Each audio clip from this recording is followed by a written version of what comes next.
رسول اللہ صلی اللہ علیہ وسلم نے ارشاد فرمایا، تمام اعمال کا دار و مدار نیت پر ہے،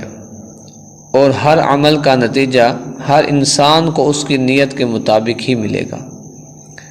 پس جس کی ہجرت دولت دنیا حاصل کرنے کے لیے ہو یا کسی عورت سے شادی کی غرض سے، پس اس کی ہجرت انہی چیزوں کے لیے ہوگی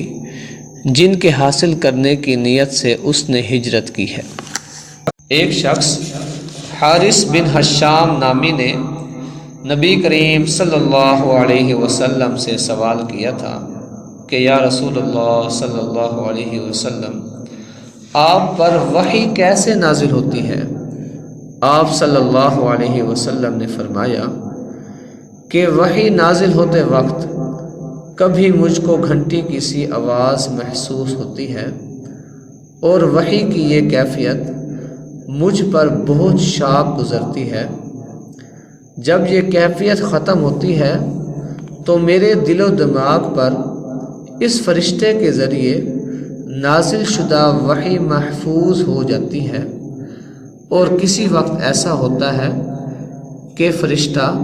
انسان کی شکل میں میرے پاس آتا ہے اور مجھ سے کلام کرتا ہے، بس میں اس کا کہا ہوا یاد رکھ لیتا ہوں۔ حضرت عائشہ صدیقہ